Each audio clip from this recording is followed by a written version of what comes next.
Good evening, everybody. Brian Neubert here from goldenblack.com, live once again. I guess this is recorded, so I'm not live. I shouldn't say live.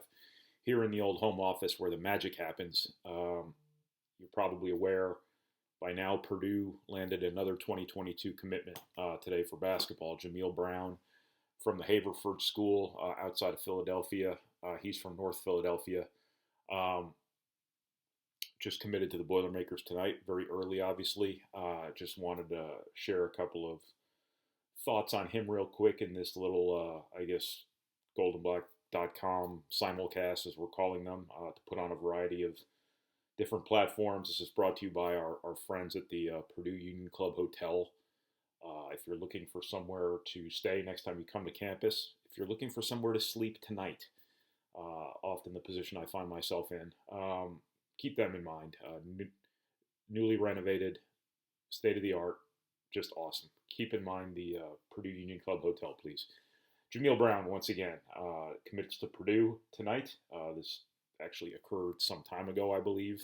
It was a matter of producing a video, I think. It's almost always the holdup. There's always a video involved, but it was a good video, and it was a cool thing that he did, bringing a projector, TV, whatever it was, out into the street, having his friends and people in his neighborhood come watch. It was a pretty neat thing that he streamed live on Instagram. Jameel Brown is a 6'4" I believe, guard. Rivals.com has him listed at 6'2". I'm not sure where that came from. That might be old.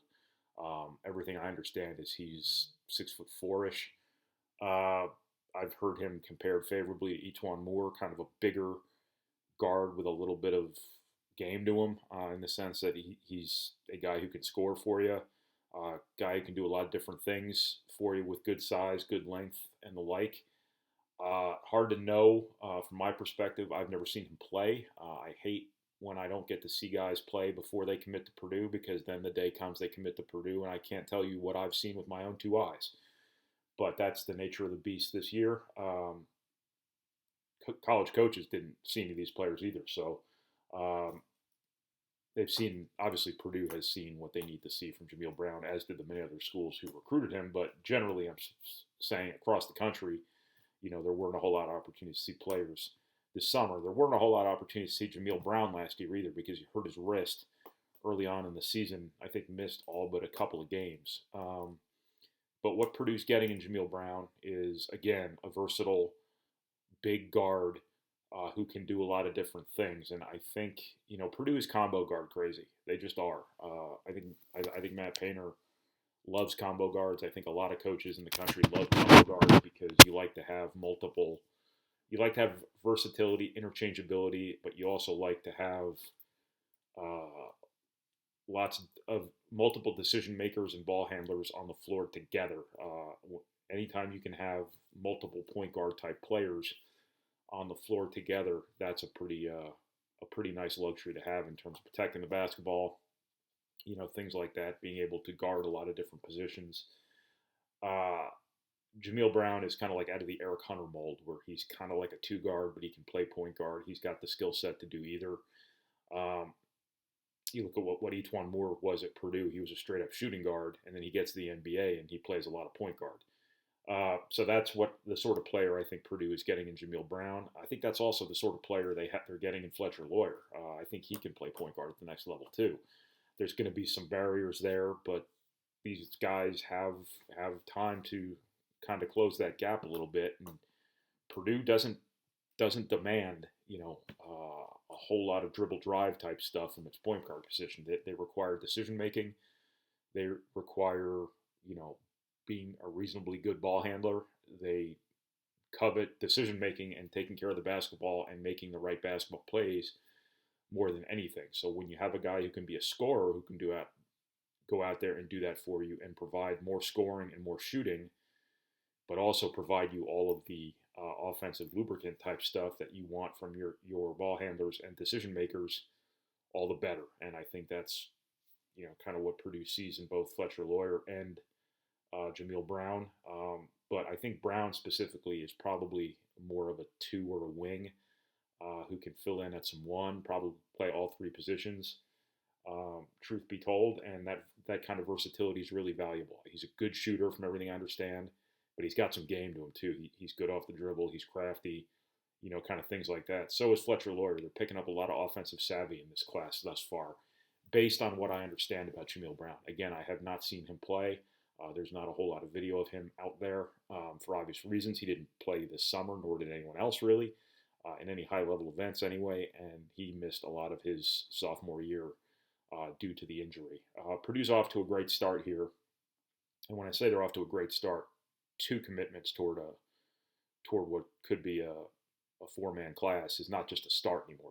You're in a situation here where the walls start closing in on you from a scholarship perspective. I think Purdue's in very good shape with another 2022 recruit, Camden Heide from Minnesota. If that one pops, all of a sudden you're sitting here in a position where you got to shut this down, and then you have to be really picky on the last guy you take. That's probably going to have to be a front court player.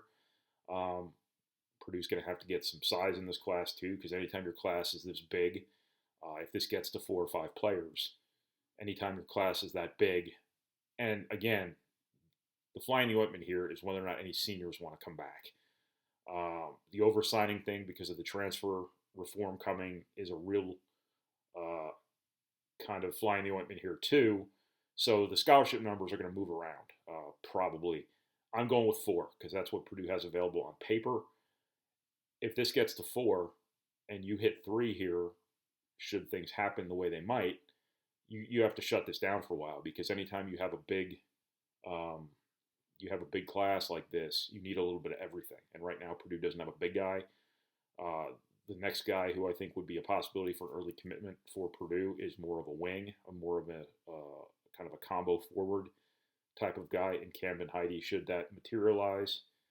But you got to have some size. So if this occurs, you will have 3 scholarships spoken for out of 4. So you have to hold on for a big guy. But if this materializes the way it seems like it might for Purdue, Purdue's going to have a blockbuster 2022 class. Off to a hell of a start. I think Fletcher Lawyer is better than his rankings. I think he's a legitimate top 100 type of player. Jameel Brown right now is 105th nationally on Rivals. That makes him a top 100 caliber player. Both of them I think will end up as 4-star type recruits if you're into that kind of thing. Both of them I think would have been very highly recruited players had they allowed the process to go beyond, first base. So just, Purdue's in a really good spot right now in recruiting. And I think for a lot of reasons. I've talked about this ad nauseum on our 200 platforms, but I think Purdue is benefiting from, sustained success, stability. People know who their coach is going to be at Purdue. People know Purdue is going to be a consistently successful program. Matt Painter is benefiting from his longevity. He's benefiting from a really, really strong reputation in the business. He's benefiting from just a big enough network now around the country. People know his name. People know of him. People respect him, that, suddenly Purdue's to the point now where when it gets to that person who's talking to a player or involved in the decision, where their opinion immediately of Purdue is a favorable one, where, probably 10 years ago, it was probably more like, what's Purdue? That's not big time enough for us. I think that Purdue is just, they've had great longevity and great consistency within their program. I think Matt Painter today is as comfortable in his own skin as a coach. I think he's got a great recruiting staff, probably his best recruiting staff at Purdue. All due respect to some pretty good ones. And I think as he's kind of become, as I say, more comfortable in his skin as a recruiter, I think his personality really comes out. He's always been really good with kids. He's always been really good with recruits. But now that a lot of these other things have fallen into place, Purdue's had a couple of All-Americans over the years. Purdue's made a couple of, at least one memorable NCAA tournament run. They've won a Big Ten title here very recently, and that stuff, that stuff matters too. But I think it really boils down to just consistency, stability, and the job this staff is doing, the job Matt Painter's doing as a recruiter. I think that Purdue's always done a good job getting out in front of everyone else on players.